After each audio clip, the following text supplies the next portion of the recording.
Olá, pessoal. Meu nome é Mário Frigeri, sou poeta e escritor e estou convidando vocês para os meus momentos de poesia no YouTube e Facebook. Serão mais de 700 poemas e mensagens, meus e de outros poetas, interpretados com muito carinho para iluminar o seu coração. Venham comigo. Do mestre para o discípulo. Caros amigos internautas, George Wachenberg foi diretor por 42 anos de um grande movimento, organização ou filosofia denominada CAF, a qual se encontra hoje espalhada por várias nações. Seu objetivo é o desenvolvimento do homem espiritual e a planificação de seu ser interior. Ele tem vários livros publicados, dentre os quais destacamos Da Mística e dos Estados de Consciência, publicado pela editora Esse. Foi dessa obra que condensamos os seguintes conceitos, os quais temos o imenso prazer de disponibilizar neste vídeo para apreciação de nossos prezados amigos. Quem está falando é o Wachenberg. O verdadeiro mestre sabe que não se aprende a dirigir os discípulos apenas por meio do estudo. A base da direção espiritual é o amor. E o amor não se aprende nos livros, mas pode-se ensinar a aperfeiçoar e purificar esse amor. Essa é a missão do mestre. O caminho do discípulo não é uma trilha pré-traçada que se percorre do princípio até o fim. O caminho é em si muito dinâmico.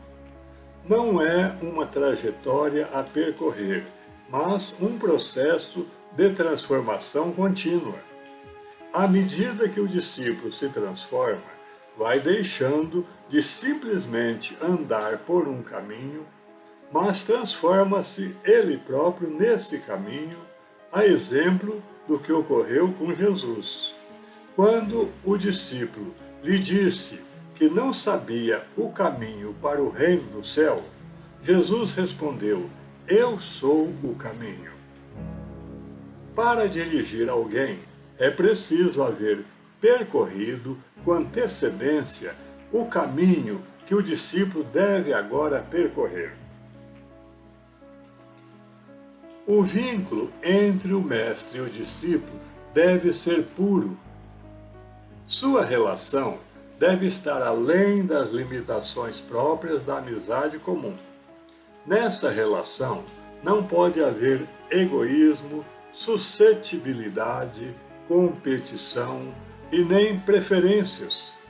Essa relação não deve ser influenciada pelas emotividades de quaisquer espécies. A direção imprimida nessa relação só consegue ser equilibrada, sábia e segura quando não é afetada por fatores pessoais. Para que haja uma direção espiritual correta, devem ser deixadas de lado as características pessoais do mestre. Ele nunca se expõe ou se impõe como um modelo a ser imitado. Os estados interiores da alma não podem ser imitados. Eles devem ser descobertos e realizados pelo próprio discípulo.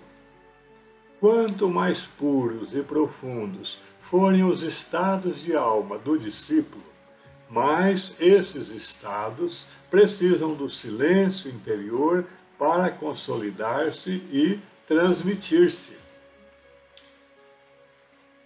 O mestre não faz diferença nenhuma entre discípulo e discípulo. Talvez ele dirija muitos discípulos, mas trata a cada um como se fosse o seu único aprendiz. Por nenhum motivo comenta o que os discípulos lhe confiam. Para ele, os discípulos não são casos, mas almas. Ele não usa os discípulos para fazer experiências. Respeita a liberdade que é inerente a cada um e não força as portas que os discípulos não lhe abrem espontaneamente.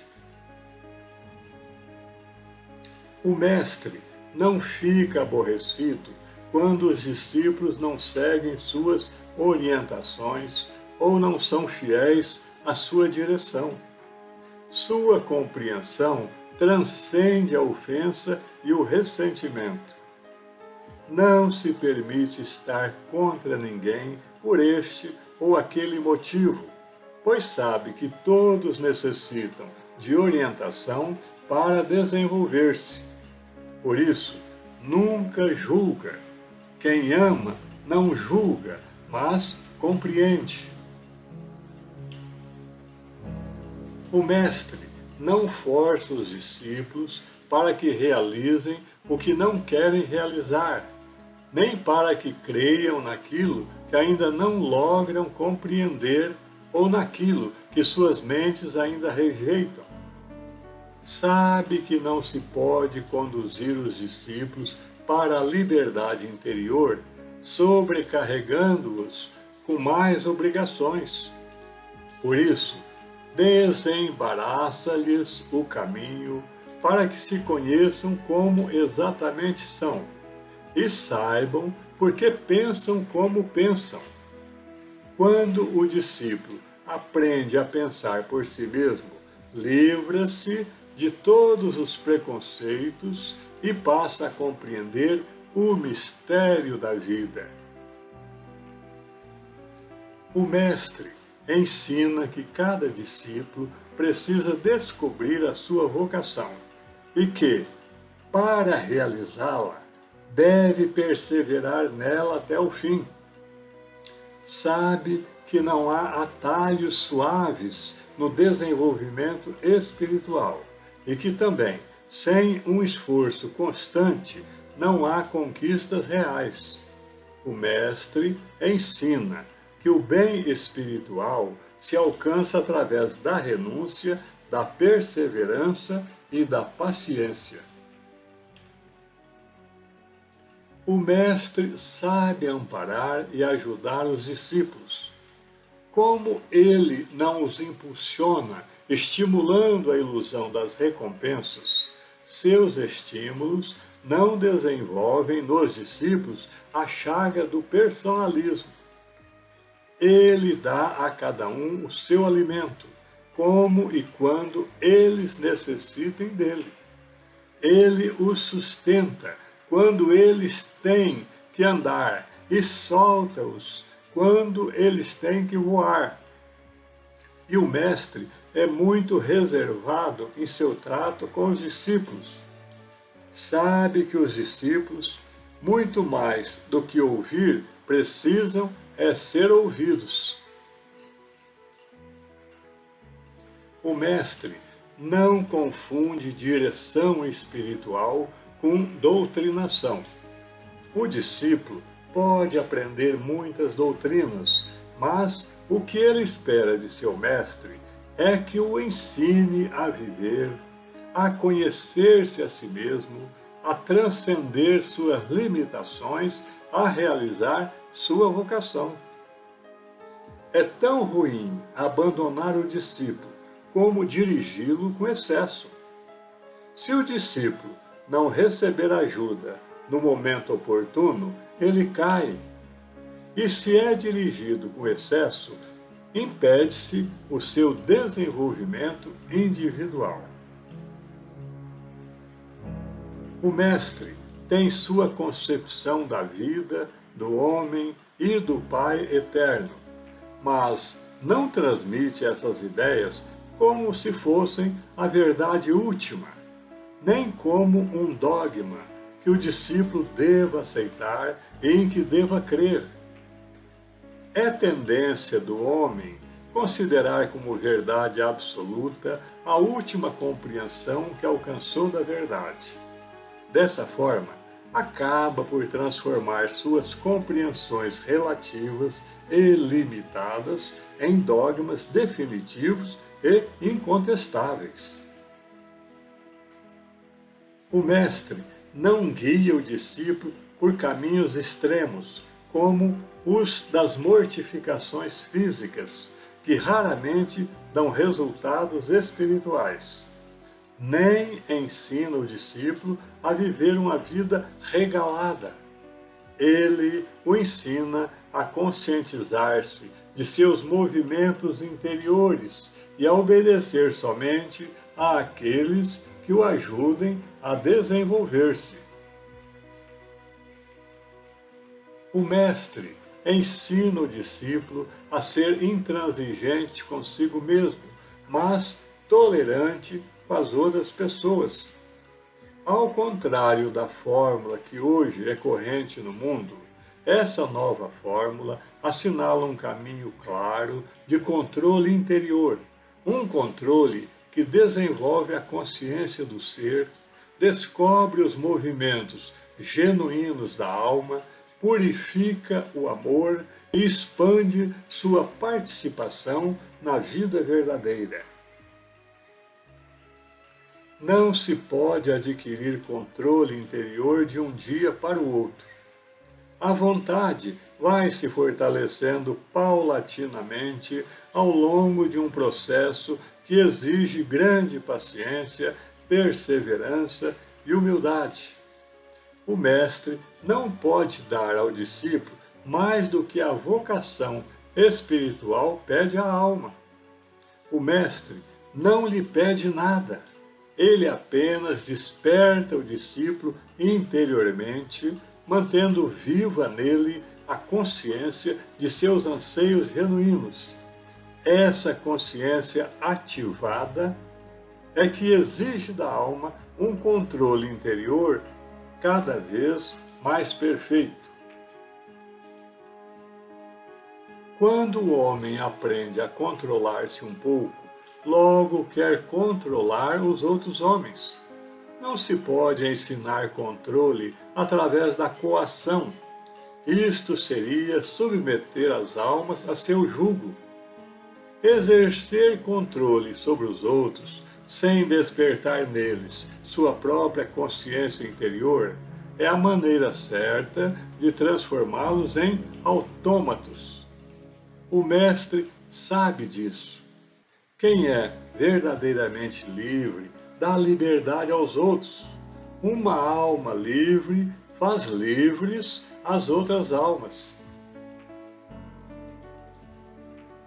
O homem diz que triunfa quando consegue seus objetivos, mas depois, como ele se identifica com as suas posses e conquistas, então as agarra possessivamente, e assim essas posses e conquistas se transformam em obstáculo para o seu desenvolvimento posterior.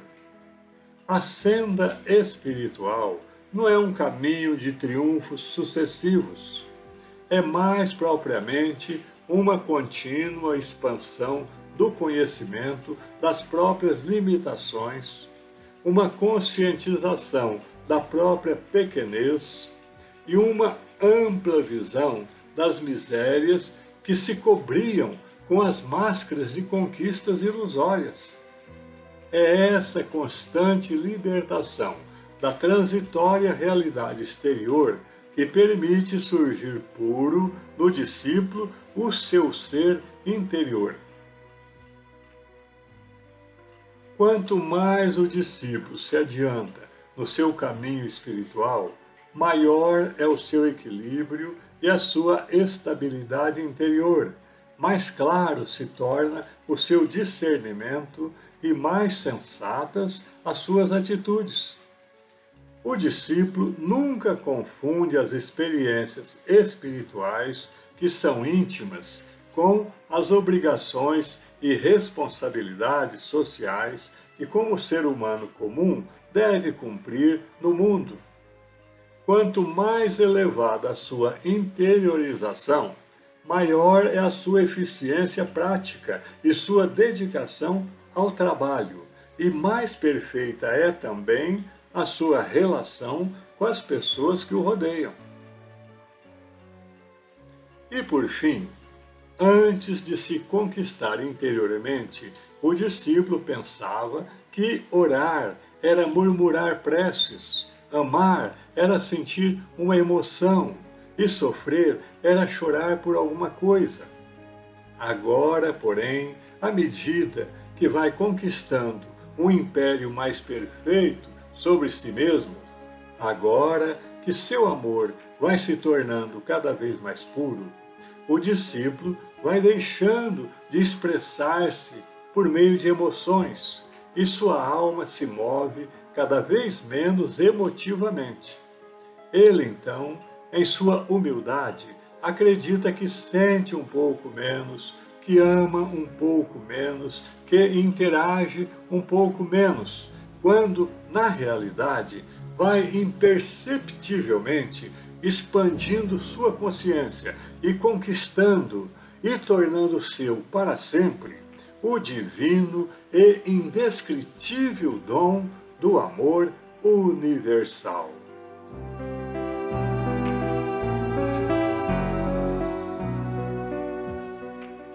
Do mestre para o discípulo. Império sobre si mesmo.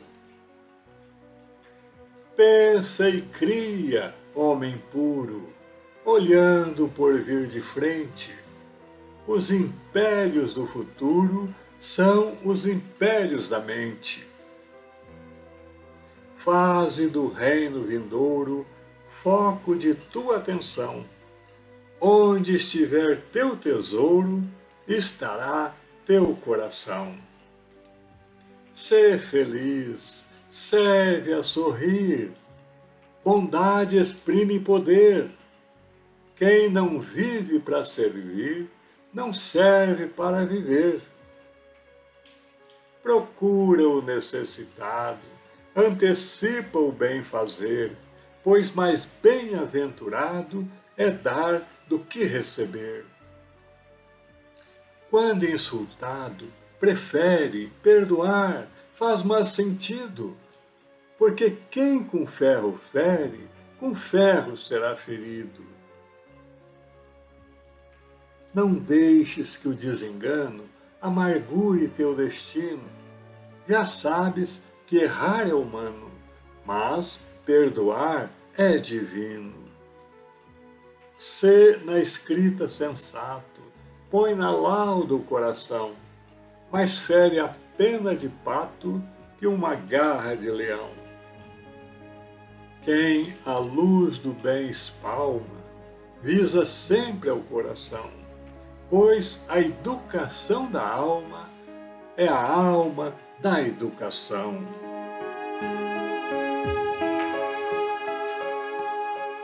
É isso. Espero que vocês tenham gostado. Obrigado por assistir a nossos vídeos. Não se esqueça de deixar seu like, inscreva-se e acione o sininho para receber em primeira mão os próximos poemas. Um grande abraço e muita paz.